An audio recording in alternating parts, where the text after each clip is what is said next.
Oke. Di dalam penyajian data itu penting gitu ya, karena kita juga membutuhkan data-data tersebut untuk diolah, lalu di screening terlebih dahulu apakah datanya tersebut itu termasuk dalam distribusi normal statistik. Lalu kita menggunakan langkah-langkah di dalam langkah-langkah standarnya statistik gitu ya. Data dikumpulkan, data di screening, kelengkapan datanya itu bagus atau tidak. Kadang-kadang ada data yang hilang gitu ya, baik hilangnya tergantung dari tahunnya atau ada data yang dikatakan memang nggak ada datanya atau data tersebut hilang gitu ya. Jadi itu harus diperhatikan. Lalu setelah itu kita harus mencari tahu permasalahannya apa di dalam yang kita angkat gitu ya. Pada waktu kita mengumpulkan data tersebut kan kita sudah tahu kan tujuannya mau kemana, apa yang mau kita analisa gitu kan. Pada waktu kita sudah mendapatkan datanya, kita lihat jumlah datanya apakah mencukupi atau tidak tergantung dari pengujian statistik atau metode yang kita tuju gitu ya, atau yang kita ingin pergunakan gitu. Nah, di dalam tabel gitu ya. Nah, ini sampai menit ke-40. Setelah itu nanti saya tutup ya.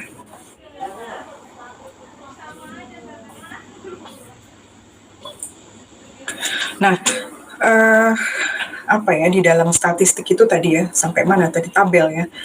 Nah, tabel itu kita memang membutuhkan dalam penyajian data gitu ya. Ya karena kan itu tadi kita gunakan sebagai salah satu bentuk standar gitu. Kita dasarnya apa? Oh, kita dasarnya pakai data. Nah, data itu jumlahnya berapa? Nah, tergantung dari referensi metode yang ingin kita gunakan apa gitu. Ternyata kalau ada beberapa pengujian dia mewajibkan ternyata jumlah datanya harus di bawah 30, kamu pakai pengujian ini, atau di atas dari 30 kamu pakai pengujian itu dan sebagainya gitu. Karena ada beberapa jenis pengujian statistik gitu ya yang kita bisa pergunakan dan juga tabel-tabelnya. Ada syaratnya juga dalam penggunaan yang tadi saya sebutkan bahwa kalau seandainya kurang kita pakai UJT atau enggak yang yang jumlah datanya lebih besar dari itu kita pakai pengujian yang lain gitu kan ya. Karena kita memiliki beberapa jenis tabel di dalam statistik itu sendiri. Salah satu contohnya itu distribusi normal gitu ya. Nah, kalau di dalam distribusi normal ini tujuannya itu biasanya gini, tabel ini isinya mengenai distribusi normal yang standar gitu ya. Ada rata-ratanya tuh 0 atau simpangan bakunya 1. Nanti ini biasa ciri khasnya tuh kalau untuk tabel distribusi normal. Nah, tabel ini tuh biasanya digunakan untuk mencari luas di bawah dari kurva normal tersebut gitu ya. Ini nanti mungkin di pertemuan kita yang berikutnya saya baru bisa menjelaskan mengenai pembacaan kurva atau jenis kurva apa saja yang kita sering pergunakan di dalam statistik gitu ya. Cuma hari ini hanya konsepnya masih konsep mengenai tabel, lalu juga data dan juga grafik. Jadi saya nggak mungkin menjelaskan tabel tanpa data kan gitu, dan juga tanpa ada data saya gimana bisa menjelaskan grafik kan gitu ya. Jadi ada korelasinya seperti itu. Untuk si tabel Z atau katakanlah tadi distribusi normal gitu ya, atau uji Z gitu. Kalau kita uji Z ya kita pakai tabelnya tabel Z gitu, atau distribusi normal. Nah, biasanya itu kriterianya untuk tabel Z itu biasanya kalau ada pengujian rata-rata populasi. Nah, biasanya gitu, rata-rata populasi dengan satu sampel gitu ya, atau perbedaan dari dua rata-rata ya, kita bisa ngambil dari dua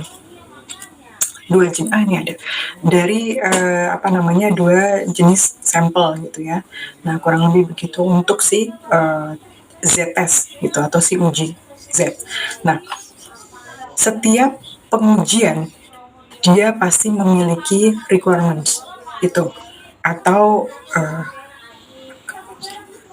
atau standar yang sudah ditentukan atau persyaratan ya, persyaratan atau apa namanya, sudah ada ketentuan bakunya seperti itu ya, berarti persyaratan lah, itu sama aja ya.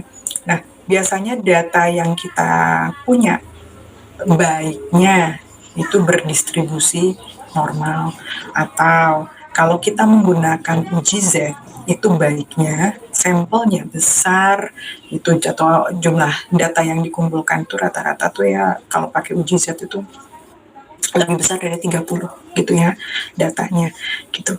Nah, lalu apalagi kalau kita pada waktu kita ingin menentukan pengujian, kita kan juga sudah harus tahu nih kita mau menggunakan metode tersebut itu untuk apa gitu. Nah, biasanya kalau kita menggunakan tampil distribusi normal atau uji Z tadi ya, yang biasanya atau standarnya itu kita ingin menggunakan pada waktu kita ingin menentukan nilai kritis gitu dalam satu pengujian atau hipotesa gitu ya. Kita mau tahu nilai kritisnya tuh berapa gitu. Lalu juga antara lain itu kita ingin menghitung gitu ya probabilitas gitu dari satu nilai Z gitu ya yang ada di dalam hipotesa tersebut, hipotesa awalan gitu, bukan hipotesa alternatif.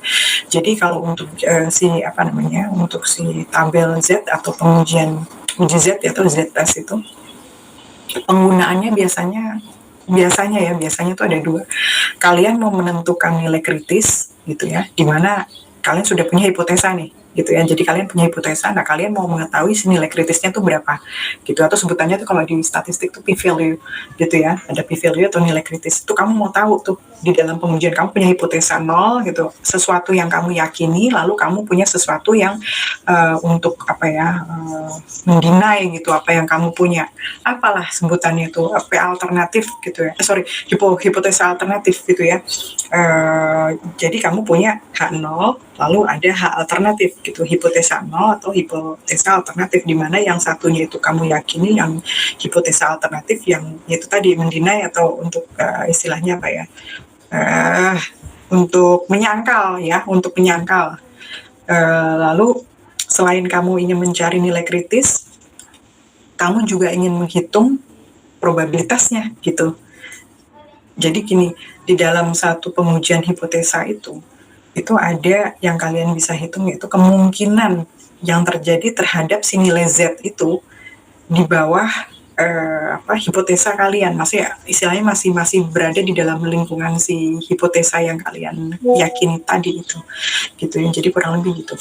Mau tahu nilai kritis atau p-value, lalu yang kedua yang kalian cari adalah hitung si probabilitasnya gitu ya. Itu untuk penggunaan dari si Z-test gitu ya. Nah, ada lagi nggak cuma Z-test, ada yang namanya T-test gitu ya.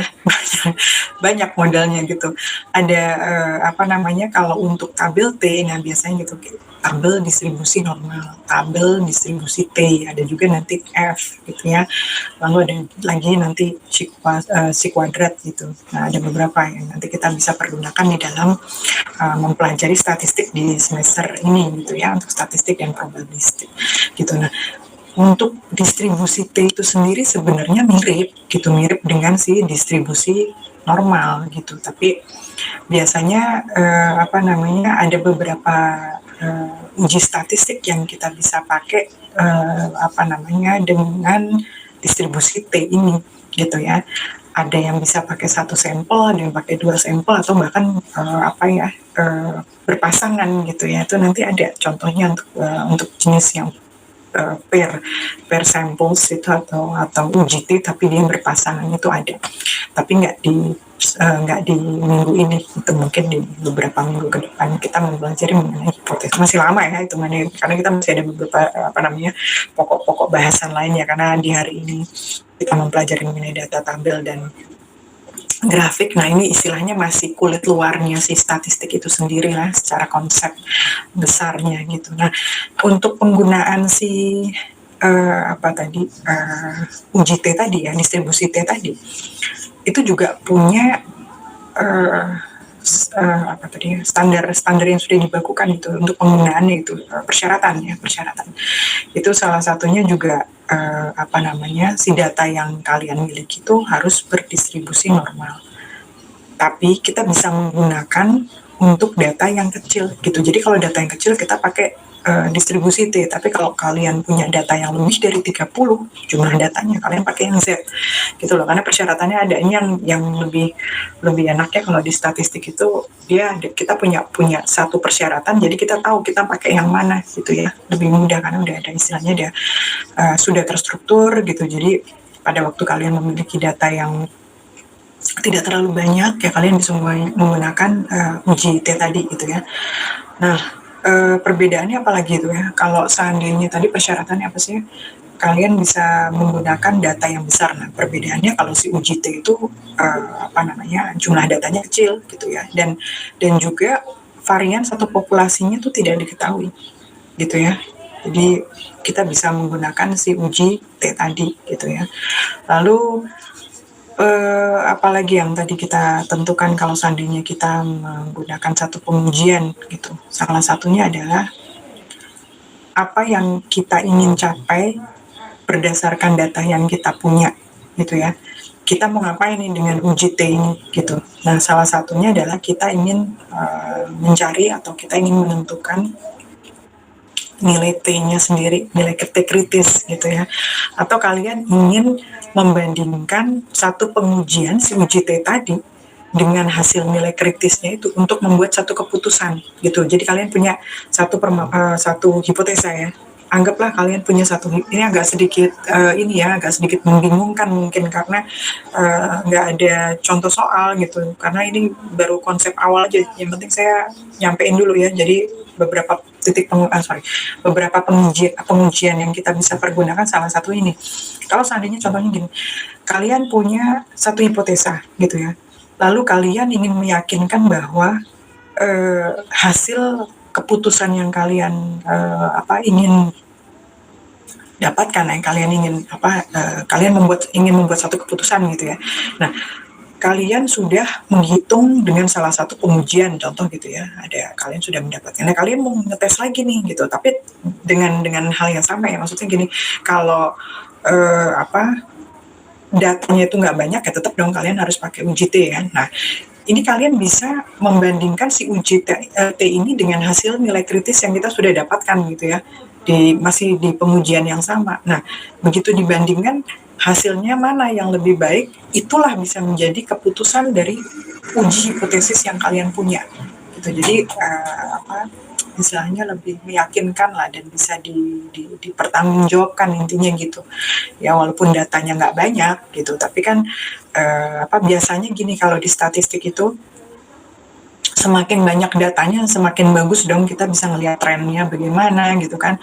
Nah, kalau datanya sedikit memang tidak terlalu jelas gitu, kita ngelihat satu pattern pola gitu, tren nggak bisa sejelas yang kita punya data banyak gitu kan itu. Nah, dengan membandingkan si uji T tadi dengan nilai kritis, nah kita bisa bisa meyakini bahwa keputusan kita sudah sesuai karena ada perhitungannya gitu. Nah, itu kurang lebih gitulah.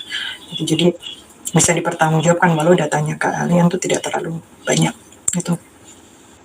Lalu ada lagi ada lagi mengenai pengujian. Oh, ini kode data ya. Oke. Nanti ada di file yang MS Word ya, yang lengkapnya ada, karena ini kan saya nulis di ini aja, di PowerPoint itu, jadi yang singkat-singkat aja.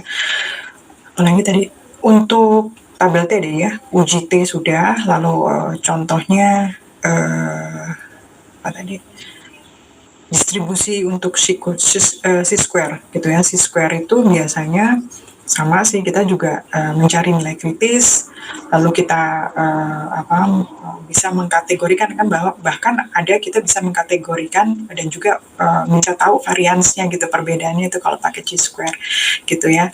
Nah, biasanya itu kalau kita tahu, kita ingin tahu atau kita akan menguji varians di dalam satu populasi, biasanya cukup dengan satu sampel kita bisa pakai si chi-square ini gitu ya. Cuma ya itu tadi contohnya nanti mungkin di beberapa pertemuan kita pada waktu kita mempelajari mengenai hipotesa itu sendiri. Nah, ada beberapa hal yang dijadikan satu persyaratan gitu ya. Salah satunya data. Nah, datanya itu kalau kalian ingat pertama kali saya informasikan mengenai data, jenis-jenis data yang ada di statistik ya, katanya kalian bisa menggunakan data bentuknya itu kategori atau nominal gitu ya.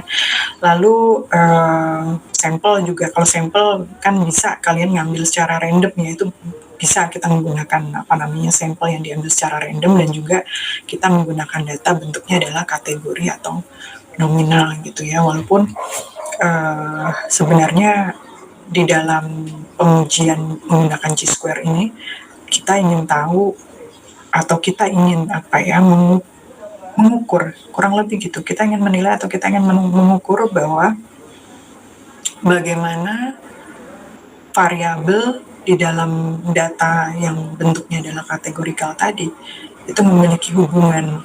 Jadi hubungannya seberapa besar gitulah intinya gitu antar variabel ya yang bentuknya data tadi, kategorikal atau nominal gitu ya. Nah, itu tujuannya kita gitu kalau pakai chi-square. Nah, terus tadi apa yang saya sebutkan kalau nggak salah di depan itu tadi ada distribusi jenis pengujian ya, ada uji Z ini ya, ada uji Z, lalu ada uji T tadi kan sudah ya, lalu ada juga uji F gitu ya. Kalau uji F sendiri itu atau distribusi F,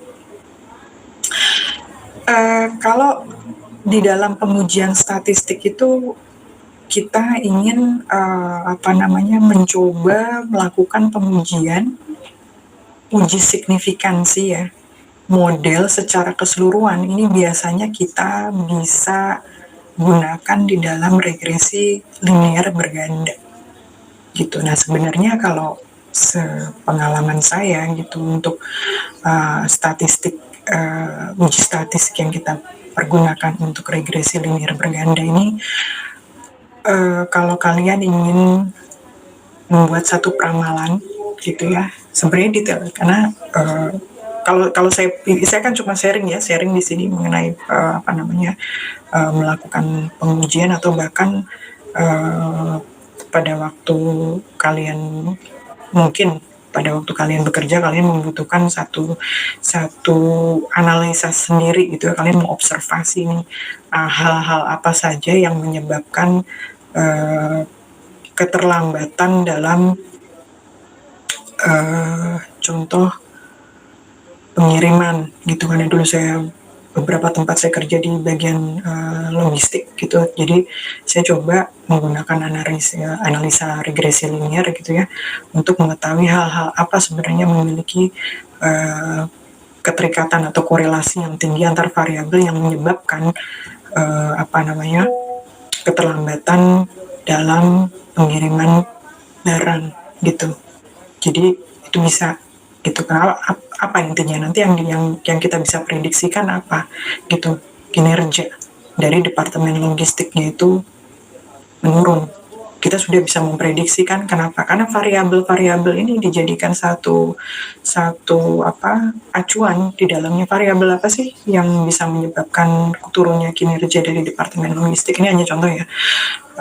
Ternyata kalau dilihat, kalian bisa lihat atau bisa dibagi gitu. Kalau saya dulu dibagi menjadi dua, internal atau eksternal gitu. Kalau internal apa nih, di dalam perusahaan itu ada permasalahan apa, entah kinerja dari departemen lain yang bisa menyebabkan atau berhubungan dengan si departemen logistik. Di breakdown lagi tuh, departemen logistik itu ada sangkut pautnya dengan departemen mana saja, mana yang memiliki korelasi yang cukup tinggi dalam menyebabkan keterlambatan dalam pengiriman barang. Itu di breakdown lagi, jadi kita tahu gitu, ternyata penyakitnya ini variabel yang paling besar yang bisa memberikan efek yang cukup signifikan dalam memberikan kontribusi turunnya kinerja departemen logistik ini gitu. Nah, jadi nanti kita kan bisa lihat data itu harus datanya itu harus ada tanggal berapa, lalu jumlah pengirimannya ini di berapa titik lokasi, dimulai dari jam berapa, lalu ini karena kalian kerja harusnya paham ya gitu, apa namanya, pembuatan apa namanya customer order di situ, lalu nanti ada apa namanya untuk picking ordernya di dalam si departemen logistiknya untuk pengambilan barang untuk penyiapan ke konsumen itu seperti apa, terus nanti invoice-nya kapan dikirimkan oleh si pihak finance, itu kan waktu. Dan itu bisa ditarik data, jadi ketahuan, oh ternyata di jam sekian pengambilan data di tim warehouse gitu contohnya, dia membutuhkan waktu sekian, itu nanti di breakdown lagi, kenapa ternyata ada beberapa barang itu nggak ada, stoknya nggak ada, kita harus cek lagi ke dalam apa namanya tim dari si procurement dong gitu, apakah barang ini supply-nya bagus apa tidak, sehingga apa namanya dari stok yang ada di logistik juga memenuhi, sehingga pada waktu si picker untuk mengambil barang dia tidak membutuhkan waktu yang lama. Begitu juga, jadi dari apa namanya mempelajari mengenai regulasi linear ini sendiri sebenarnya luas cakupannya gitu dan menarik gitu kalau menurut saya. Kenapa? Karena banyak sekali penyakit, istilahnya penyakit apa ya, burden gitu ya, atau obstacles lah istilahnya, ya permasalahan yang ada di dalam perusahaan itu sendiri bisa dilihat gitu. Karena kita lihat dari apa namanya dari variabel tadi, mana yang memberikan kontribusi cukup besar dalam pengurangan dari kinerja di salah satu departemen gitu ya, baik yang internal ataupun yang eksternal gitu, itu bisa di breakdown semua. Nanti ada lagi kalau dari supplier gitu, apa dari pihak procurement, kenapa suppliernya kok lama? Nanti kita kan bisa cari tahu lagi kan gitu dari mereka ya. Kita akan mengirimkan data ke mereka, mereka harus mengirimkan data ke kita untuk bisa dianalisa bahwa suppliernya lokasinya di mana, itu kan panjang lagi ya kan, lokasi suppliernya itu ada di mana. Kalau untuk ternyata kita harus apa namanya menyiapkan barang yang ternyata dilihat dari sistem tim-tim di marketing, ternyata ini barang ini cukup banyak demand-nya gitu, banyak apa namanya konsumen yang menginginkan barang tersebut, dan kita lihat dari data apa yang kita butuh, dari data konsumen, polanya si apa barang yang diinginkan yang karena keterlambatan tadi, sehingga si pihak logistik ini menunggu kan, istilahnya idle gitu, lama gitu, karena si barang ini nggak siap, stoknya tuh kurang, intinya gitu.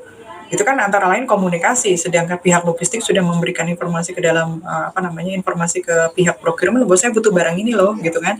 Nah, itu kan harus disiapkan. Dia harus berpikir bahwa bagaimana caranya saya bisa apa menyiapkan barang dalam waktu cepat gitu kan. Nah, berarti kan lokasi pemilihan supplier kan juga harus dipikirkan. Nggak bisa dong supplier yang jauh, tempatnya jauh atau beda negara gitu kan, atau nggak bisa beda negara karena nggak punya modelnya yang kita inginkan, atau barang yang kita inginkan cuma ada di tempat itu, berarti kan jauh-jauh hari sudah memberikan satu apa ya purchase order ke mereka kan, jauh-jauh hari. Jadi benar-benar apa namanya teknik peramalannya itu harus cukup jeli gitu, sehingga apa bisa meminimalisir kerugian baik itu waktu dan juga uang. Nah, itu dari regresi linear ini nih sebenarnya bisa dijadikan satu apa ya,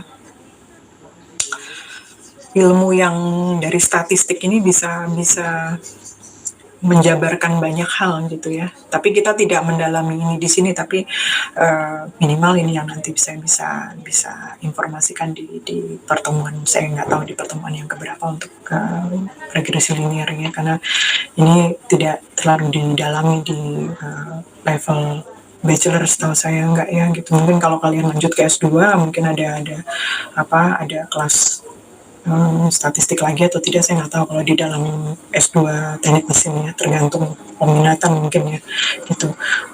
Ya, tapi ini tadi kita bisa mendalami dari keilmuan statistik ini, statistik dan matematik ini tentunya gitu ya. Oke, lalu ada syarat penggunaannya juga gitu dari apa namanya tadi uji F gitu ya, distribusi F tadi ya. Nah, kita bisa yang pasti kita menggunakan si distribusi F itu pada waktu kita punya data datanya tuh distribusi normal gitu ya, lalu kita punya jenis datanya yang berskala interval atau rasio gitu ya, interval atau rasio gitu ya. Nah, kurang lebih begitu untuk jenis pengujian dengan menggunakan distribusi F gitu. Yang pasti kita ingin menguji apakah tadi ya model regresinya tuh secara keseluruhan itu hasilnya signifikan atau tidak.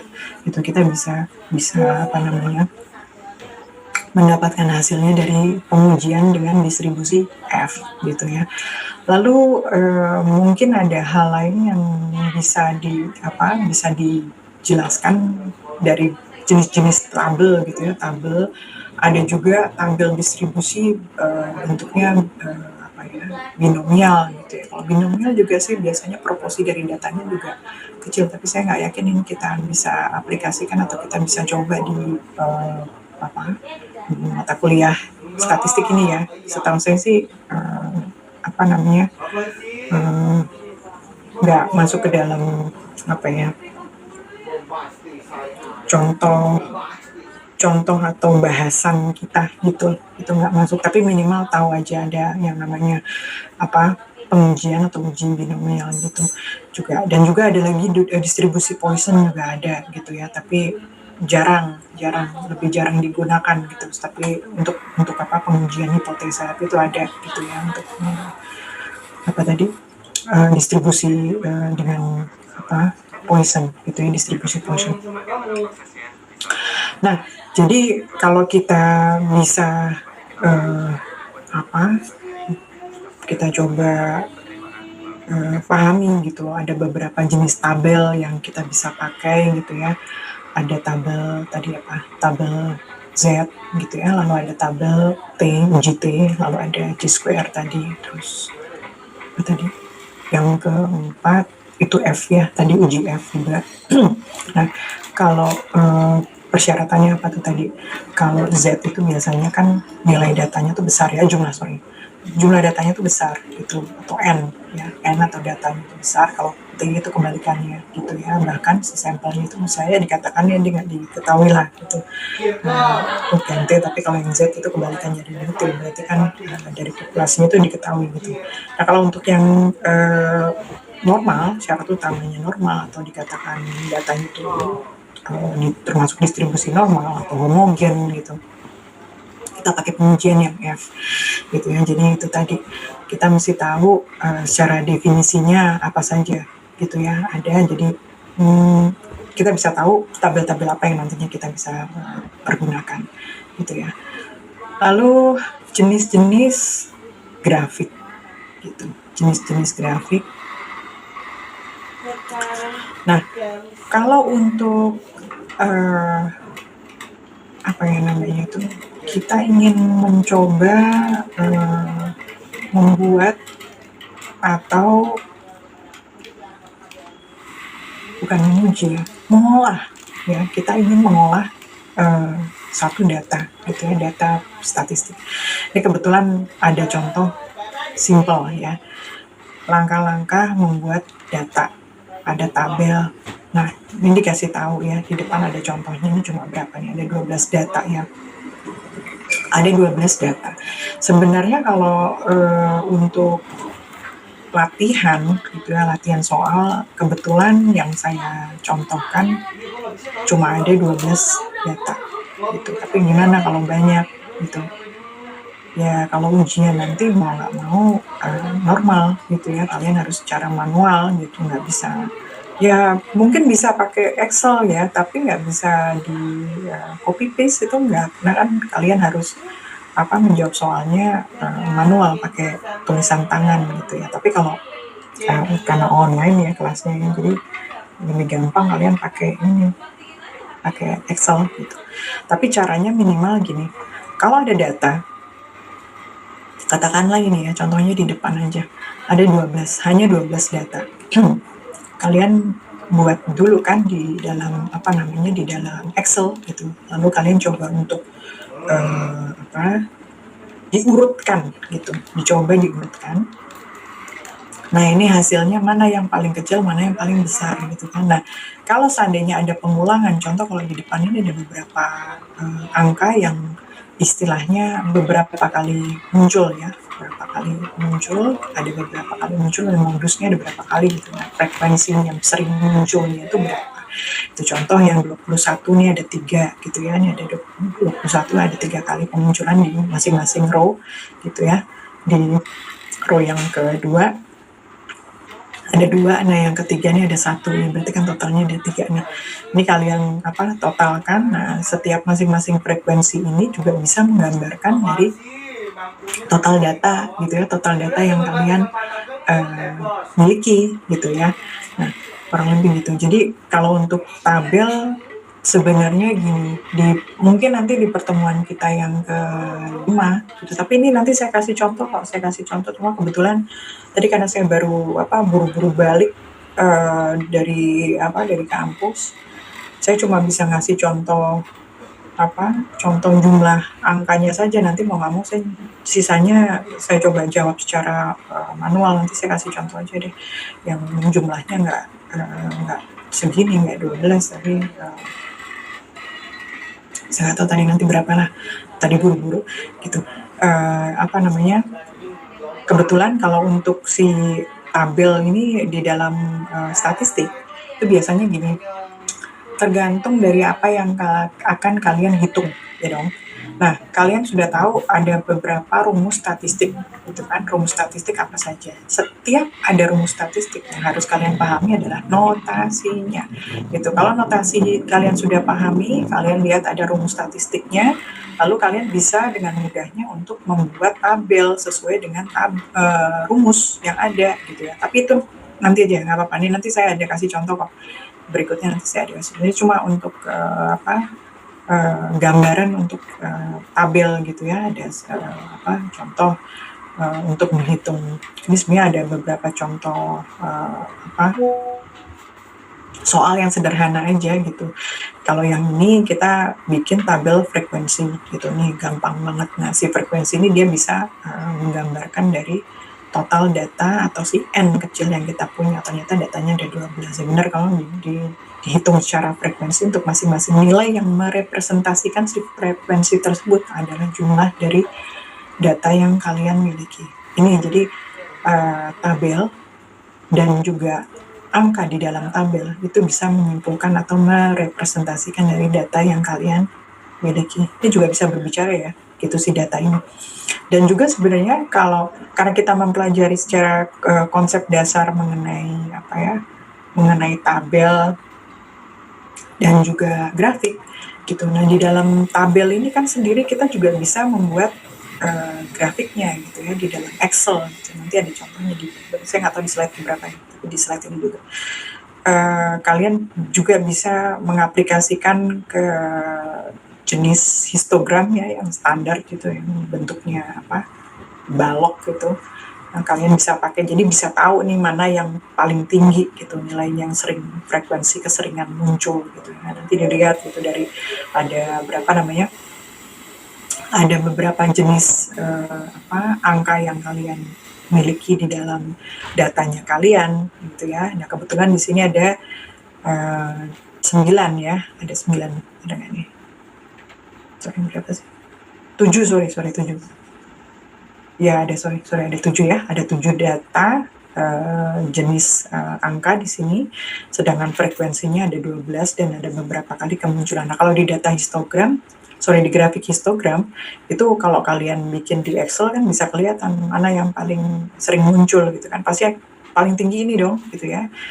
Bisa aja range-nya di dalam grafik histogram itu mungkin range tertinggi katakanlah 5 atau 4, katakanlah 5 lah, 5. Nah, yang mencapai angka balok yang paling tinggi ya akan muncul di poin yang nilainya 21 ini. Nanti lebih mudah terbaca. Biasanya kalau anak-anak teknik gitu kan lebih mudah melihat gambar gitu kan ya gitu. Nah, dari situ bisa dikasih kesimpulan juga kan gitu. Oh, ternyata di nilai 21 itu dia memiliki frekuensi yang paling sering muncul gitu sebanyak 3 kali, dan seterusnya. Nanti kalian bisa menggambarkan berdasarkan si grafik itu sendiri. Nah, lalu juga ada pada waktu kita mencoba mengkelompokkan data yang kalian sudah koleksi gitu ya, kalian sudah punya data gitu ya, katakanlah dari angka-angka yang dikumpulkan, jadi nilainya yang terendah ya dari 150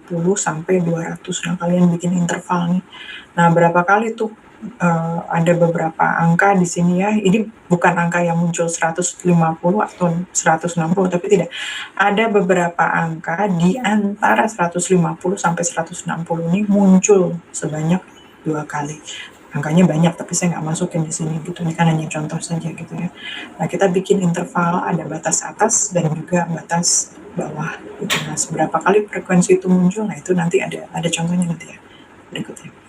Oke, nah ini ada cara atau langkah-langkah yang secara gambar saja, secara gambar ini bisa kita coba untuk hitung gitu ya, kita coba untuk hitung jumlah intervalnya berapa di dalam data, lalu lebarnya juga ya, dimana banyaknya angka di dalam satu interval, sebutannya nih satu interval gitu ya, ada beberapa jumlah data ya, 60, berarti hati-hati ya, kalau untuk menghitung interval itu sama seperti kalian menghitung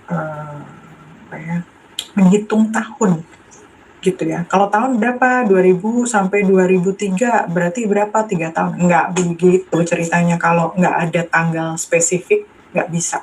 Data tahun harus dihitung satu gitu. Jadi sebenarnya di dalam tahun dari 2020 sampai 2023 gitu ya, itu ada 4 tahun. 4 tahun kan interval? Enggak. Tahun enggak interval, sama seperti ini gitu ya. Jadi mesti hati-hati sekali. Angka juga gitu. Angka tuh lebih apa ya? Menurut saya sih lebih spesifik ya, solid gitu. Jadi kalau tahun 2020 sampai 2023 gitu, hitungannya 2000 dari 20, 21, 22 dan 23 berarti ada 4 gitu, karena satu tahun itu dihitung satu, bukan dalam bentuk interval gitu. Kecuali tadi saya informasikan, kecuali ada informasi spesifik seperti hari dan juga bulan, itu pun dihitung harus angkanya kan 12 bulan terhitung gitu ya, jadi itu baru dihitung 1 tahun, pada waktu hitungannya adalah 12 bulan gitu ya. Tapi kalau nggak, untuk tahun dan angka itu harus dihitung juga, jadi angka angka dasarnya 60 sampai ke 64, berarti ada 5 kan, gitu, ada 5, karena 60 cm itu dihitung 1. Nah, kurang lebih begitulah penjabarannya. Jadi kita menghitung kalau contoh angkanya seperti ini ya, kita bisa menghitung intervalnya gitu, bisa dihitung intervalnya. Tapi ada perhitungannya lagi nanti, seberapa lebar intervalnya, lalu batas atas dan batas bawahnya bagaimana gitu ya. Nah, untuk grafiknya itu sendiri, untuk grafik kita bisa menggunakan, ada berapa jenis grafik ya biasanya pakai kalau di statistik itu. Ya sebenarnya banyak ya, kalau kalian lihat di Excel tuh ada yang histogram, standar banget kalau histogram. Lalu kalian bisa pakai yang polygon juga bisa, atau kalian pakai bentuknya apalagi ya, OGIF ada, pakai yang si OGIF bisa juga. Ini contohnya kalau histogram ya bentuknya balok gini aja gitu. Kalau kalian contoh ya di sini, kalian sudah menemukan dari interval ya, kalian mencari nilai ini, dicari ya, tidak diketahui. Tapi angkanya diketahui yang tadi secara acak aja gitu kan. Nah, kalian membuat intervalnya, lalu seberapa sering frekuensi yang muncul di antara nilai-nilai tersebut, itu dari 70 sampai 74, mungkin ada 71, 72 di antaranya muncul 3 kali gitu ya. Nah, dicari dari antara 70 sampai 74, dicari nilai tengahnya berapa. Nah, nanti kita bisa coba gambarkan di dalam grafik histogram gitu ya, dimana di sebelah kiri ini kita bisa lihat untuk menampilkan seberapa sering atau seberapa banyak angka-angka di antara nilai-nilai yang di dalam ada berapa jenis interval nih, ada 5 jenis interval data di sini ya, muncul gitu berdasarkan nilai tengahnya. Kalau nilai tengah ini dia merepresentasikan nilai 70, interval 70 sampai 74 gitu, tapi nggak ditulis di sini ya. Jadi untuk memahami gambar ini kalian mesti tahu nilai titik tengahnya berapa. Si 72 merepresentasikan untuk, katakanlah ini interval yang kelima contoh gitu ya. Nah, seberapa sering gitu yang sering muncul gitu ya di dalam mungkin, ujian gitu ya. Tadi nanti saya juga contohkan, apa tadi itu, ujian mahasiswa lah gitu yang paling gampang gitu. Oh ternyata, yang paling banyak nilai yang munculnya tuh nilai ujian antara, apa, 90 sampai 94 gitu. Oh ternyata ini yang paling sering muncul berarti, katakanlah nilainya cukup bagus ya gitu di dalam satu kelas gitu, karena nilainya itu dikatakan antara 90 sama 94 cukup banyak itu, sebanyak ada 15 orang, karena 15 kali muncul angka tersebut, di antara interval 90 sama 94. Jadi ya ini tadi, apa, tidak hanya si tabel yang bisa menggambarkan, tapi si, grafiknya juga bisa, membuat satu gambaran besar mengenai, nilai-nilai yang kalian coba, menjelaskan melalui grafik dari tabel dasarnya gitu ya. Kurang lebih begini sih secara konsep. Ini juga polygon bisa, cuma biasanya kalau polygon ini, kurang lebih bisa tampilannya aja sih kalau menurut saya. Tampilannya saja nggak berbeda, tapi sebenarnya sama aja kalau dengan yang histogram. Cuma untuk penjabarannya ya sama aja, cuma bedanya yang satu bentuknya polygon garis begitu, yang apa, patah-patah gitu ya. Kalau yang satunya histogram. Nah kalau untuk contoh yang ini ya, ada kumulatif frekuensi ini kita apa sudah menghitung nih contoh aja ada apa namanya salah satu perhitungan nilai juga gitu. Cuma perbedaannya adalah bentuk dari si apa grafiknya. Grafiknya sebutannya si OGIF ini, grafik OGIF yang biasanya sih juga banyak dipergunakan untuk apa namanya kinerja ya, karena bentuknya presentase gitu ya, bentuknya presentase. Jadi biasanya kena peningkatan ini juga bisa dipergunakan di apa namanya ya, peningkatan apa expense gitu, expense tuh pengeluaran gitu ya, dalam pengeluaran juga bisa. Jadi per tahunnya contoh per tahun pengeluaran apa di departemen ini untuk orang-orang finance biasanya apa namanya pengeluaran untuk di departemen ini dan lain-lain gitu ya, kan banyak di dalam satu perusahaan itu departemennya banyak gitu, ada finance, ada procurement, ada bahkan HR, ada mungkin logistik, ada produksi gitu dan lain. Itu kita bisa menggunakan si jenis yang OGIF. Tapi sebenarnya nggak masalah juga kalau kalian nggak menggunakan ini gitu. Kalian bisa menggunakan bahkan yang polygon, ini tergantung aja lah kebutuhannya mau yang mana gitu. Yang pasti penyampaiannya semua di dalam grafik ini apa yang merepresentasikan apa yang ada di data kalian, mana yang mau di apa namanya ditampilkan gitu, mana yang mau kalian jelaskan ke orang lain yang kalian butuhkan dalam satu apa namanya dalam satu presentasi kalian, mana yang mau apa ya mau dibahas lah masalahannya apakah pengumumannya dia tergantung kebutuhannya sih kalau menurut saya itu. Jadi nggak terlalu dibilang mendasar ya nggak juga. Apa ada apa namanya jenis-jenis tertentu nggak untuk penggunaan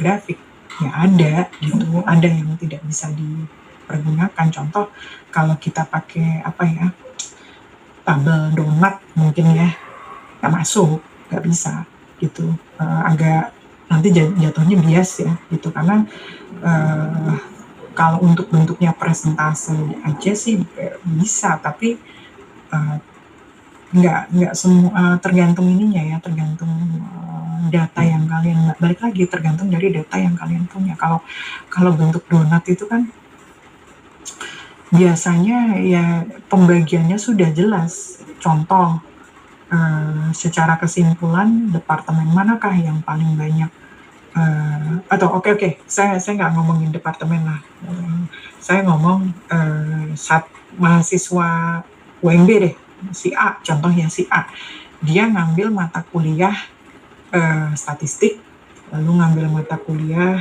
apalagi mungkin matematik, lalu ngambil mata kuliah mungkin konversi energi, let's say ada 3 itulah gitu ya.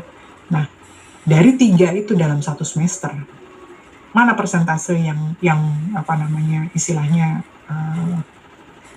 besar lah gitu ya, besar, dalam apa ya, kalau dikatakan nilai 1 sampai 100 gitu, nilai mana yang, apa, dikatakan cukup besar, itu akan bias juga. Apa yang mau digambarkan dari situ, gitu, persentase nilai kalian di situ kan nggak masuk gitu, nggak apa namanya, tidak bisa memberikan satu presentasi yang ya benar, tidak memberikan satu interpretasi yang baik, apakah si mahasiswa tersebut, apa namanya, IPK-nya cukup tinggi, nggak masuk gitu, jadi bias. Jadi itulah penggunaan apa, grafik itu, mesti hati-hati juga gitu. Jangan sampai kalian mau menggunakan satu jenis grafik yang tapi tidak bisa menginterpretasikan satu permasalahan atau bahkan tidak membuat satu kesimpulan. Orang nggak jelas, ini apa sih yang mau disampaikan gitu dari jenis grafiknya, kok Indonesia yang dipilih gitu. Nah itu salah satu bentuknya, jadi hati-hati banget gitu ya. Jadi pengumpulan datanya juga harus, jelas, lalu, di dalam tabelnya juga harus disesuaikan apa kebutuhannya kalian dari data yang sudah dikoleksi. Lalu yang ketiganya itu adalah pemilihan dari grafik gitu. Oke, nah terus selanjutnya apa? Selanjutnya saya mau ngasih contoh ya, contoh soal. Nah, belum ada jawabannya ya, karena saya buru-buru tadi, jadi cuma dapat apa namanya, contohnya aja gitu. Tadi kan, kalau di apa, di slide tadi, presentasinya cuma ada 12 gitu ya. Nah, cuma kalau untuk di contoh soal yang ini, ada, kalau nggak salah 50. Ya, ada 50 gitu secara acak ya, secara acak. Jadi, kita coba untuk apa, latihan. Nggak kalian sih, tepatnya saya yang ngerjain. Harusnya tadi ada contoh atau jawabannya, tapi nggak apa-apa, nggak masalah juga. Bisa di apa, saya coba untuk jabarkan gitu ya. Nah, ini contoh ada nilai katakanlah dari 50 mahasiswa. Contoh ya, tadi saya cuma dapat angkanya aja, jadi ini contoh soal. Katakanlah mahasiswa UMB kelas statistik. Ada 50 pun nggak nyampe ya, tapi nggak apa-apa. Ada 50 orang. Gitu. Ada 50 orang. Ada data, sebentar. Data ini start paling kecil ya, 65. Lalu yang dapnya di 93 ini ya. Berarti katakanlah kita punya skala data itu 0 sampai 100 ya, katakanlah inilah gitu. Nah, kita coba untuk buat tabel distribusi frekuensi gitu. Kita coba ya untuk menggunakan apa namanya, tabel distribusi frekuensi. Nah, biasanya kalau seandainya kita mau membuat beda warnanya ya, tabel distribusi frekuensi,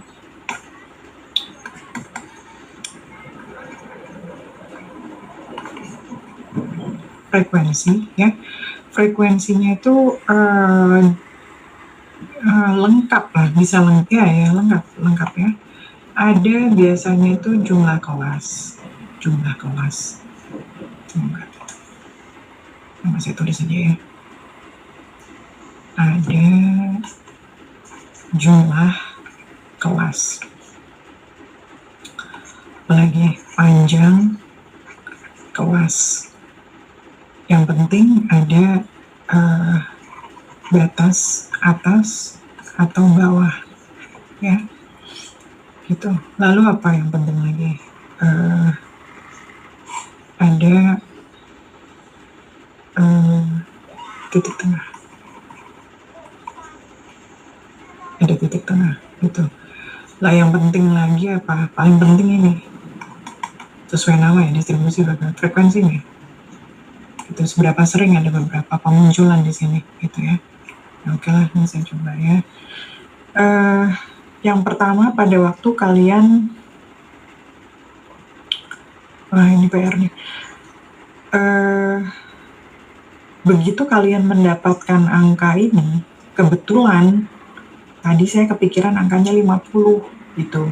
Coba 20, nggak ribet kan? Ya, tapi contohnya banyak 50 tapi nggak apa-apa. Ini harus diurutkan terlebih dahulu gitu. Ini kalau nggak salah sih ngurutnya ya. Ngurut lah ini ya. Ini ngurut nih. Nah ya, sudah ngurut ya. Jadi dari 65 sampai 93. Sebentar. Ya, ini sudah ngurut ya. Ya udah aman. Karena kalau lebih mudahnya itu diurutkan terlebih dahulu. Oke. Soal ini keluar nggak di ujian? Ya keluar, cuma nggak 50 juga. Pasti lebih dari 50 gitu ya. Contoh soalnya sekarang 50 lebih banyak dari yang tadi saya presentasikan. Tadi kan cuma 12 gitu. Oke, dari sini kita coba jabarkan ya. Penjabaran. Ada data angka, katakanlah angka minimum di sini 60.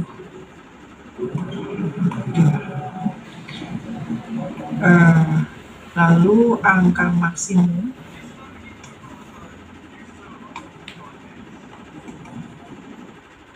maksimumnya 93 ya. Ini kan angka ya, yang paling kecil 95, paling gede 60, paling tinggi 93. Nah, kita bisa dapat jangkauan, sehingga jangkauan itu apa sih? Kalau jangkauan itu range ya. Range-nya berarti batas angka maksimum dikurangi dengan angka minimum gitu ya. Jadi maksimum dikurangi minimum gitu kan. Jadi 93 dikurangi 65. Berapa nih? 28. Ya, dapat 28. Oke. Jadi gini, kalau kita tahu range-nya itu 28, berarti ada angka atau jarak gitu yang kita bisa buat antara 65 sama 93. Jadi selisih nilai ya, bukan jumlah ya. Kalau range itu selisih ya. Jadi saya tambahin. Jadi range itu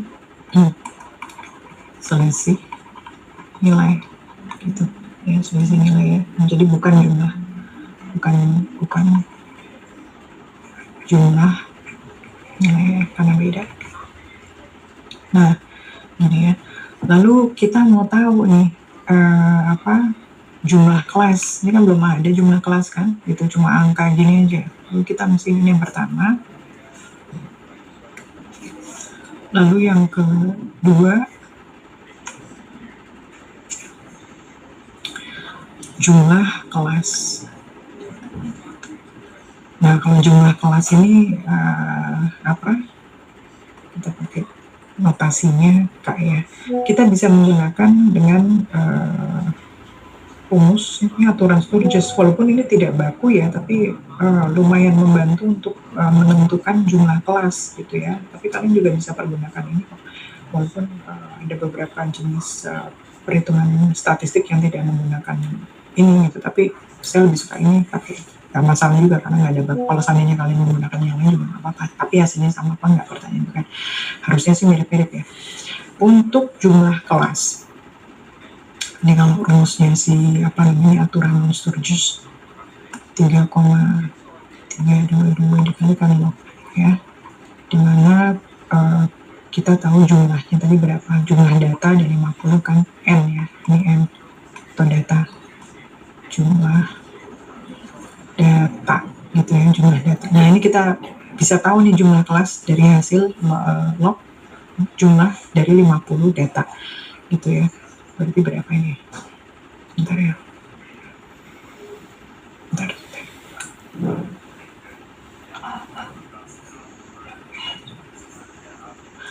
Oke, ini nilainya. Oke, 6,6 ya. Berarti kita round up versi 7 lah ya, kan nggak ke bawah dong, round up kan. Jadi kita pakai 7. Tapi sebenarnya kalau untuk jumlah kelas, kalau 6,6 kita bisa round up ke 7 atau kita juga bisa menggunakan 6. Jadi istilahnya gini, kita bisa antara 6 atau kita bisa menggunakan jumlah kelas 6 atau 7 gitu. Tapi kita mesti coba nih ya. Kita bisa coba juga gitu. Nah, tapi oke, saya skip dulu ya. Kita dapat jumlah kelasnya itu antara 6 atau 7. Ini kita skip dulu ya. Nanti kita lihat dari jumlah data yang kita punya dari 63 sampai 93 ini masuk ke yang mana gitu. Lalu kita coba yang ke 3 berikutnya. Panjang kelas. Oke. Panjang kelas itu notasinya biasanya C. Ya, C gitu ya. Kita bisa pergunakan rumus kita menggunakan range, selisih tadi, selisih kita bagi dengan jumlah kelas gitu. Katakanlah kita ambil yang bawah dulu deh, kita ambil yang 6 dulu ya, range kelas K gitu ya, sama dengan berapa tadi ya, range-nya 28 kita bagi dengan 6 dulu ya. Jadi hasilnya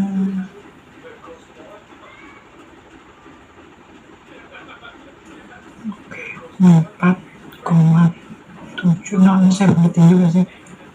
4,7, 4,6 sekian. 67 ya. Oke. Kan harusnya bulat ya, angkanya bulat. Jadi kita bisa round up lagi nih. Gitu, kita bisa round up sama dengan 5. Ya, kita dapat ini untuk panjang kelas. Gitu. Nah,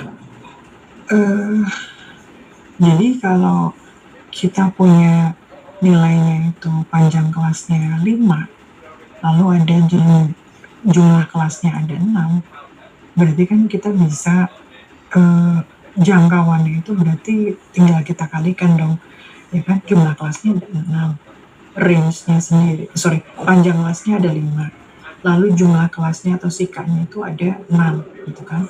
Nah berarti kan kelas ini bisa menjangkau 30 dong gitu kan. Nah, bisa dikatakan cukup nih gitu. Karena apa? Karena dia total itu lebih dari 28 dong gitu kan, 28 kan jumlahnya 30 ya. Berarti kalau seandainya saya tulis jika C itu sama dengan 5 ya, lalu jumlah kelasnya itu ada 6 ya, berarti jangkauannya ada 30. Nah 30 ini lebih besar dari 28 kan ya, berarti dikatakan kita bisa menggunakan ini jumlah kelasnya 6, nggak perlu yang 7 karena di 6 aja udah bisa memenuhi persyaratan gitu loh ya kan. Kalau 7 kan ya bisa juga, tapi banyak. Kalau 6 bisa memenuhi persyaratan juga, kita bisa pakai 6. Jadi yang 7 ini nggak kita pakai gitu ya, kita pakai 6. Oke. Nah berikutnya adalah kita lihat apa tadi ya namanya sih. Pertama angka minimum, oke, kita sudah tahu. Lalu jumlah kelas K sudah tahu, lalu panjang kelasnya C ini sudah tahu juga, dan range-nya tadi kan juga sudah ada ya, range-nya 28. Lalu yang keempat itu apa apa tadi, batas ya, batas bawah. Saya tulis dulu lupa sendiri. Ini ya, batas atas atau batas bawah. Ya, tentukan batas atas untuk pertama ya, atau batas bawah dan batas bawah. Gitu. Nah, tadi nilai terkecil itu ada berapa kelas sih tadi ya? Kelas itu kan ada 5 ya. Ya, panjang kelas tuh ada 5 ya. Ada panjang kelasnya ada 5, berarti kita lihat dari yang bawah dulu berarti ya.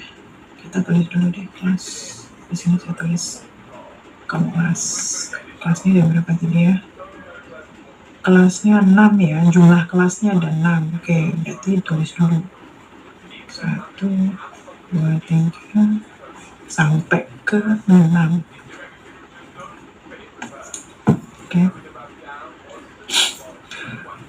Oke, lalu kita lihat di sini.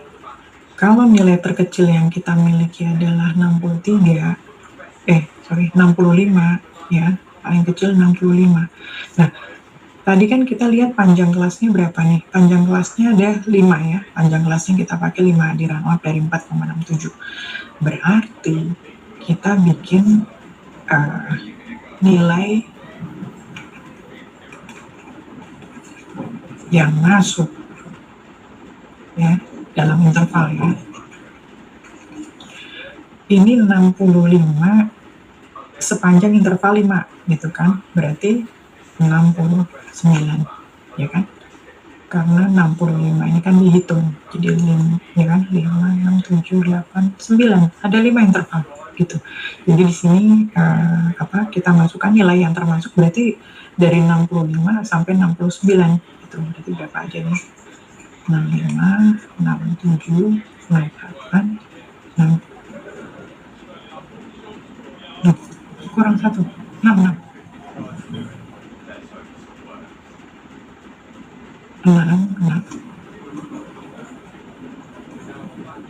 Oke.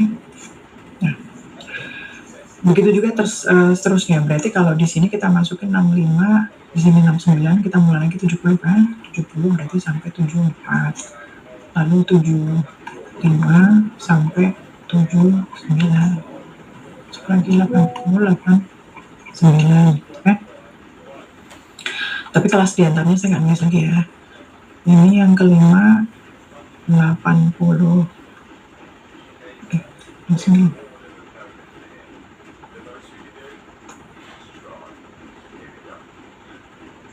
Ini saya ada skip nggak sih? Saya ada skip ya? Itu 84 ya Bu? Mana sih? Oh iya, sorry. Iya, benar. Terima kasih. 70, 74, 75, 79, 84 dulu ya. 85 ke 89. Lalu baru terakhir 90 ke 94. Oke, aman ya, karena 93-nya masuk di range ya.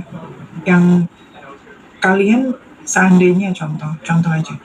Kalau seandainya kalian menghitung biasanya ada kesalahannya itu di sini antara jumlah kelas atau panjang kelas ya, gitu. Ternyata ada di 92. Berarti kalian ada yang harus kalian perbaiki. Kenapa? Karena 93 kan nggak masuk. Gitu. Mungkin panjang kelasnya yang harus diubah atau yang jumlah kelasnya ini yang harus kalian perhatikan gitu ya. Karena kalau 93 ini harus masuk ke bagian ini. Kalau ternyata berakhir contoh 9 katakanlah 90, kalian ngambil range-nya 2 contoh gitu ya, 90 sampai 92, tapi ternyata 93 nggak masuk, berarti tidak bisa, ada yang harus kalian perbaiki dulu gitu ya, direvisi dulu gitu ya. Jadi gampangnya begitu untuk menjelaskan mengenai distribusi ya, nilai distribusi pada tabel yang kita kerjakan ini untuk mencari interval panjang kelas dan juga jumlah kelas gitu.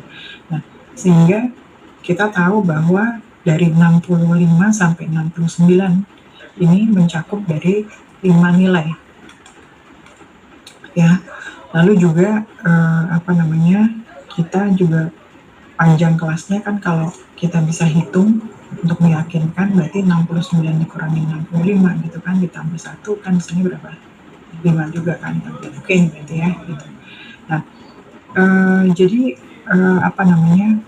kita juga bisa lihat di dalam statistik itu sendiri juga, panjang kelas itu bisa dihitung dari, selisih atau batas atas dengan batas bawah, itu juga bisa, gitu ya. Tapi ini juga udah benar kok gitu. Nah, ada beberapa contoh di dalam perhitungan kita ya tadi ya nih untuk data ini, nah ini baru dimasukkan nih gitu jumlah frekuensi gitu, aduh PR ya. Jadi dari tabel antara 65 sampai 69. Gini deh ya biar gampang nih. 65 sampai 69 ya kan, 65 sampai 69 gitu. Saya cut di sini deh. Saya cut di sini. Berarti munculnya berapa nih? 7 ya, ada 7 frekuensi ya kan. Lalu di sini lagi masuk 70 sampai 74. Saya cut di sini. Berarti ada 9 pemunculan. Lalu ada 75 ke 79. Saya cut di sini 10. Lalu berapa lagi tadi? 80 sampai 84. Mana saya cut di sini ya? 10 juga. Ya kan? Ya. Lalu 85 sampai 89. 4, 5, 9 ya. Lalu 90 sampai 94. 5. Oke. Nah, dijumlah untuk mengecek kebenarannya, ya kan? Frekuensi itu kan jumlah dari total yang kita punya kan. Kalau ternyata kurang dari 50, saya salah nih. Ini benar kan?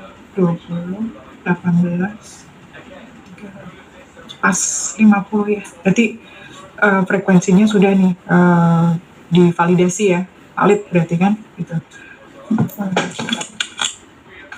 Berarti valid datanya, totalnya ada 50 sesuai dengan jumlah dari frekuensi.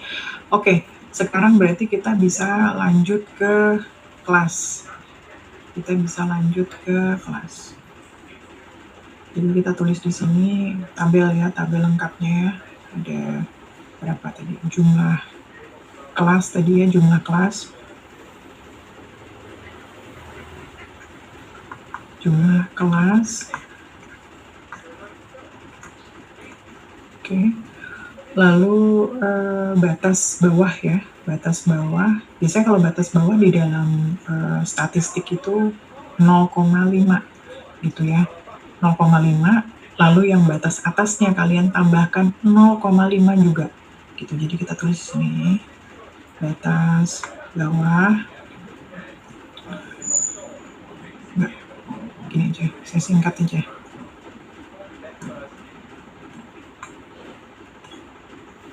Ya, batas bawah ya sama batas atas ya, nyata gitu.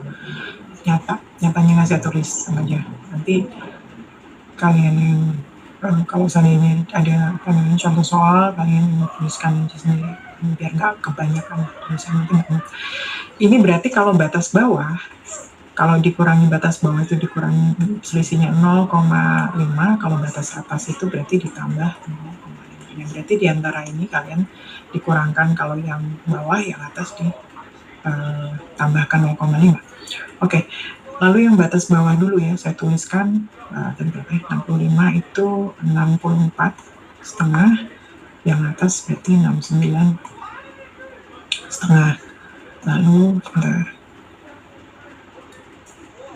berarti ini 69 nyambung dia 69,5, lalu sini dia 74,5, lalu 74,5 ke dan seterusnya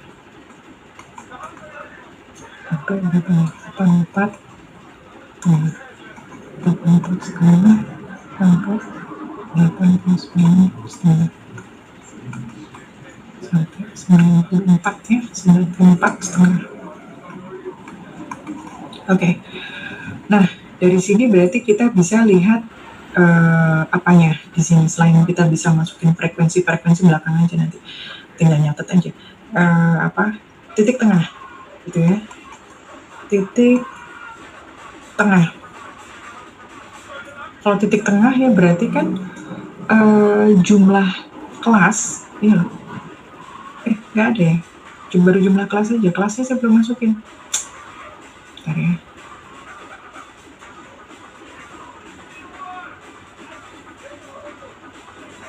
saya tulis di sini deh, kelas 9 dan seterusnya ya.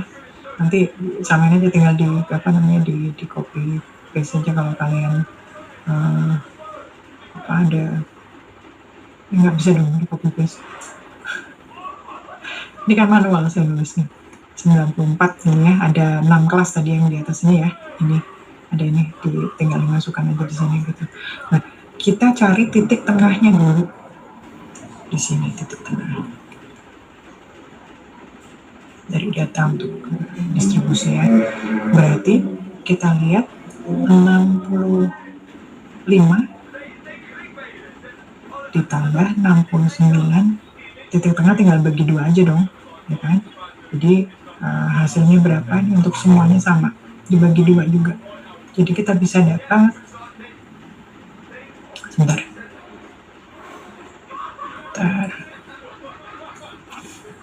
67 nih. Oke, sebentar, 67. Lalu ini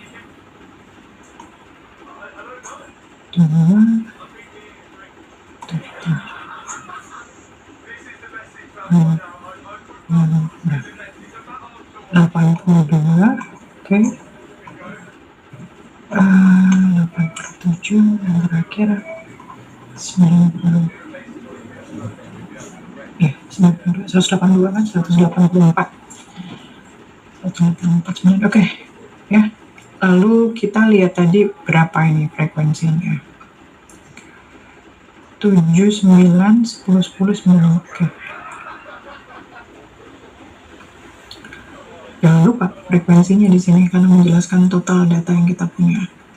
Frekuensi berapa tadi? 7, 9, 10, ya. Lalu 9, 5. Nah, ini kalau dijumlahin ini kan 50 ya, equal 50 gitu ya. Nah, jadi yang harus kalian lihat adalah pada waktu kalian memiliki data tadi ya, ada data yang kita bisa olah sehingga bisa menghasilkan range ya. Range tadi pertama kali kan 28 kita bisa dapatkan. Lalu panjang kelas kita dapat 5 gitu ya. Lalu tadi apa lagi, total frekuensi sesuai dengan jumlah data adalah 50 gitu kan. Nah pada waktu kalian mendapatkan data ini harusnya dalam bentuk tabel ya. Nah kalian nanti tinggal membuat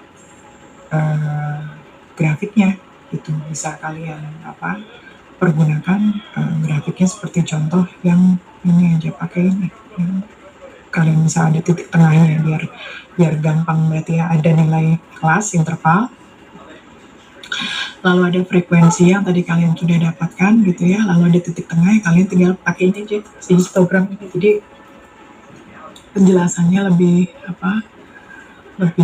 mudah gitu ya, walaupun bisa juga pakai yang polygon juga bisa, tergantung lah, kalian bisa pergunakan tabelnya seperti apa sesuai dengan kebutuhan, asal apa yang kalian pergunakan jenis tabelnya tadi bisa merepresentasikan apa data yang kalian punya gitu. Jangan itu tadi, kalau milihnya salah kan berarti bias gitu ya, nggak tersampaikan pesannya gitu di dalam tabel apa karena kesalahan dalam memilih grafik gitu ya. Nah, ada beberapa hal yang apa kita bisa pelajari gitu ya, untuk salah satunya tabel distribusi gitu. Contoh ini tadi contohnya kan distribusi.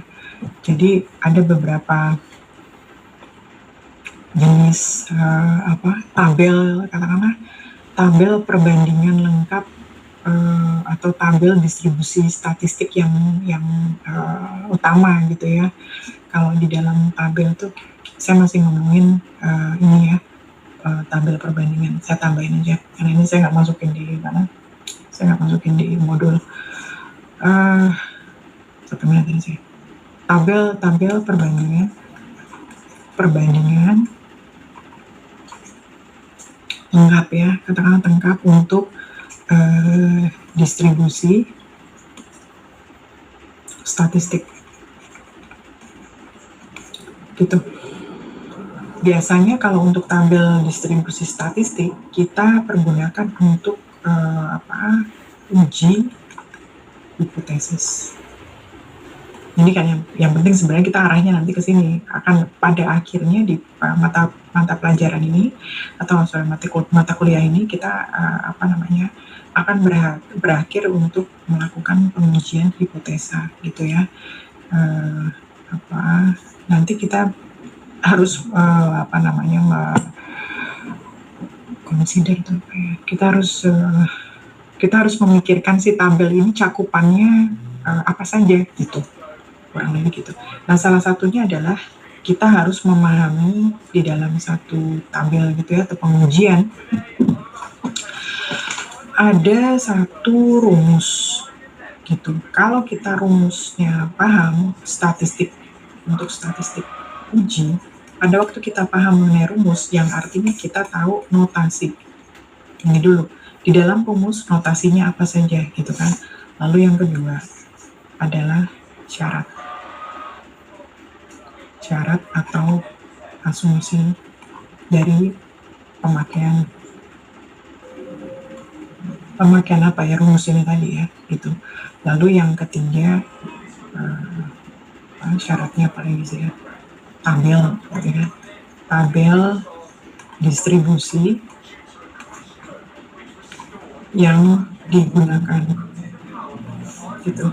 Lalu yang keempat untuk mencari apa gitu, apa yang kalian tuju gitu ya, tujuannya apa gitu. Untuk yang terakhir, setelah kalian tahu kalian ingin mencari apa, yang terakhir adalah tujuan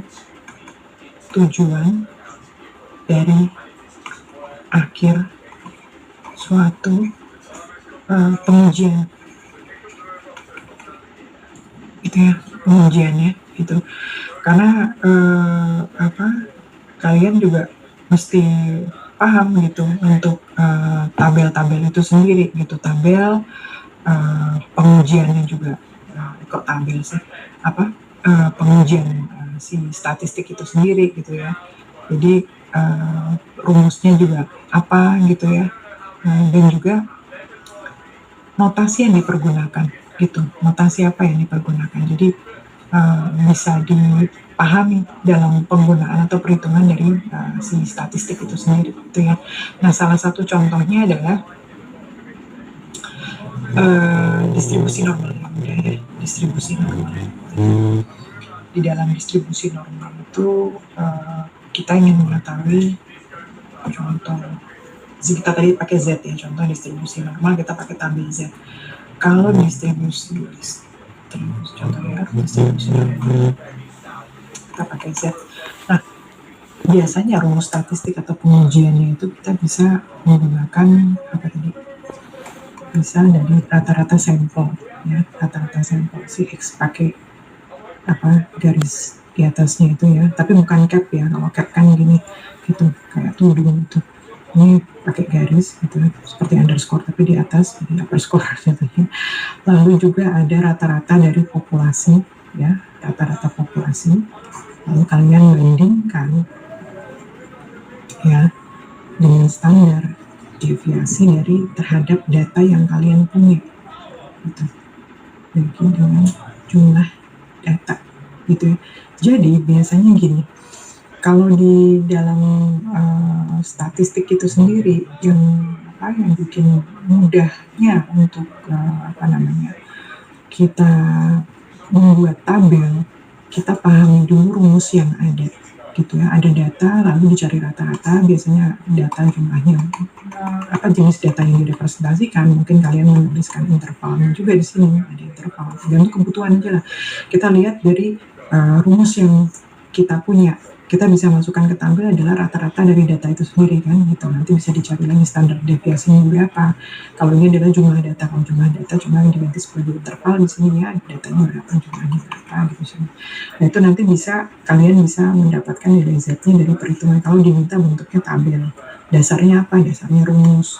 Tapi dari rumus kalian juga harus paham definisi dari setiap rumus itu adalah di dalam rumusnya itu sendiri ada notasi. Nah, si notasinya itu bisa bisa menggambarkan dari ya tentu saja si isi rumusnya itu sendiri distribusi normal di sini ya gitu. Jadi persyaratannya untuk menggunakan si mujizat ini tadi sudah tahu gitu ya. Contohnya nilainya kan lebih bukan nilai, datanya itu lebih besar, datanya lebih besar dari 30 gitu contohnya, karena biasanya lebih besar gitu ya. Bisa juga menggunakan rumusnya simpangan baku dibagi dengan jumlah data ya dibandingkan dengan hasil rata-rata dikurangi dengan populasi, ambilan sampel dari populasi itu. Atau juga mungkin ada rumus yang lain yang bisa dipergunakan, karena si tabel Z itu ada beberapa atau jenis rumus yang kita bisa gunakan gitu ya. Bisa pakai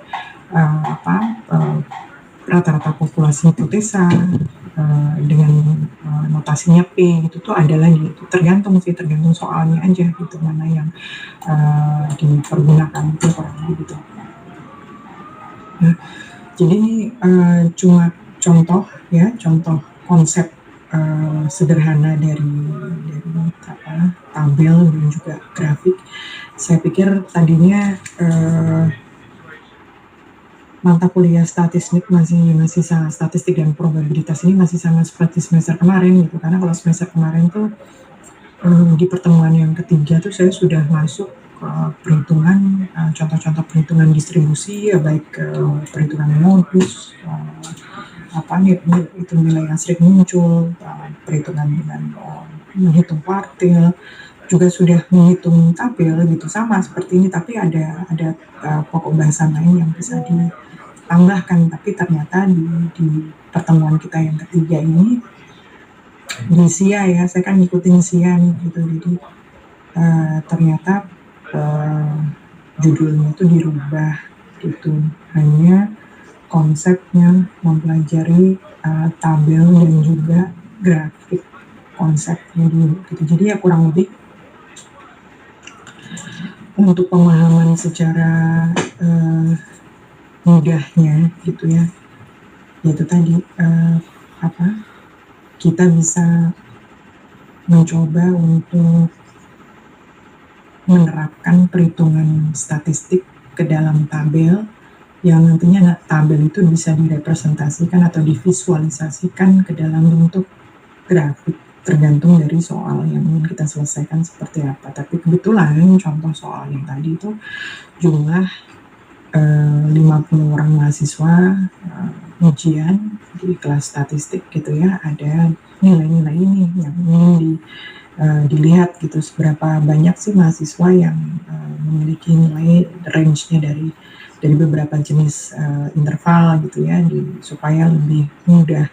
Kan orang males ya kalau ternyata dari 65, 93 dijabarin dikasih aja raw datanya, orang nggak ada yang mau lihat. Tapi kalau dengan tabel dan juga divisualisasikan dalam bentuk grafik akan jauh lebih mudah dipahami, terutama grafik.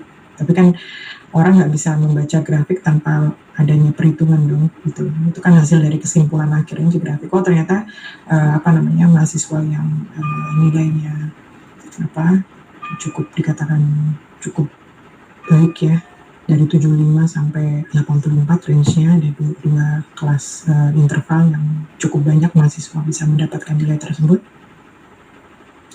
Dikatakan lulus lah gitu, karena range-nya kelulusan itu 50, ternyata lulus semua, cuma mana nih rata-rata mahasiswa yang bisa mendapatkan nilai di atas 74 gitu, ternyata cukup banyak, karena kalau dihitung ada sekitar 34 mahasiswa ya, 34 mahasiswa dari 50 orang, ternyata nilainya itu 75 ke atas, jumlahnya ada 34, yang mengindikasikan jika ujiannya ini offline, nah berarti mahasiswanya paham mengenai statistik, gitu kan. Jadi kan kita bisa memberikan kesimpulan besar dong, gitu ya, bahwa dari jumlah mahasiswa 50 orang ini, 50 mahasiswa, tidak ada nilai yang di bawah 65, gitu. Dan rata-rata mahasiswa yang benar-benar menguasai statistik itu sendiri pada waktu ujian akhir 34 dibandingkan dengan 50 itu tadi. Ya, kalian bisa mendapatkan persentasenya. Jadi itulah jumlah mahasiswa yang dikatakan cukup baik dalam memahami mata kuliah statistik, gitu ya. Jadi simpelnya begitu untuk pertemuan kita hari ini. Jadi kalau untuk minggu depan kita masuk forum dan quiz, paling soalnya masih ini, karena perubahannya banyak banget, perubahannya cukup banyak gitu, dari semester yang lalu sampai semester yang ini agak sedikit beda ya, gitu, ada sedikit aja perbedaannya gitu.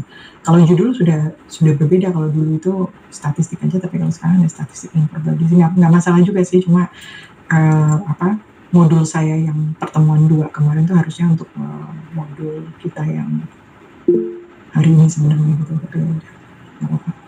Oke, ada yang mau ditanyakan di sini? Oh pasti dong, siapa tadi yang nulis ya? Siapa nih? Jonathan. Oh pasti dong, bisa di-share ya. Kok di grup? Materi yang mana nih? Materi yang mana? Kalau modul tadi saya kirim sih. Kalau untuk modul saya pasti kirim di Fast Learning, sudah ada, tinggal saya buka aja. Cuma yang ini nggak ada, karena ini cuma coretan tangan saya aja. Tapi biasanya kalau untuk kelas jadi yang dipresentasikan, maksud kamu ini ada. Betul. Oh, kamu mau yang dicoret-coret? Oke, yang dicoret-coret saya bisa kirim kok di Fast Learning sendiri. Nanti ada, saya masukin nanti juga. Karena gini, untuk pertemuan kita berikutnya gitu sampai selesai, contoh-contoh soal itu saya lebih banyak coretan tangan ini secara manual saya berikan gitu, bukan yang ada di modul. Biasanya agak sedikit berbeda dengan contoh yang ada di modul gitu. Jadi modul ada sendiri, kalian tinggal baca aja. Ya, Fidel. Ya, izin bertanya Bu, ini ya. Karena minggu kemarin saya baru diganti Pak Imam Hidayat untuk dari matematika 2 ke statistik, Bu. Cuma belum ke absen Ibu, karena saya masuknya di hari Selasa, Ibu. Nggak, kamu masuknya di kelas Selasa? Kelas Selasa itu nggak ada statistik loh, Fidel. Enggak, Bu. Maksud saya kemarin Senin kan, Senin nggak ke absen Ibu, karena saya belum masuk. Nah saya masuknya di hari Selasa dan absen saya tadi. Oke.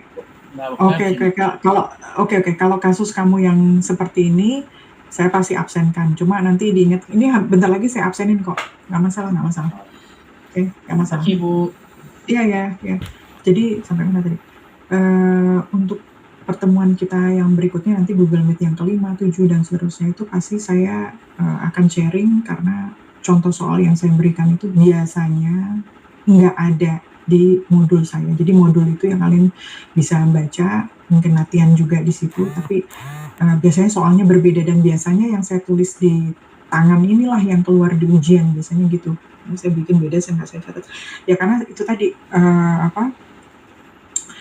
modul yang saya sudah buat, sudah saya sesuaikan dengan kebutuhan apa yang ada di, Mercubuana gitu ya, cuma tambahan soalnya itu biasanya ya coretan tangan. Mungkin tulisan saya nggak gitu bagus, tapi harusnya bisa kebaca lah ya gitu, asal kalian ngikutin pasti paham kok gitu. Dan biasanya inilah yang saya biasanya munculkan atau saya keluarkan di ujian gitu ya. Oke, sekarang kalau nggak ada pertanyaan saya absenkan saja ya.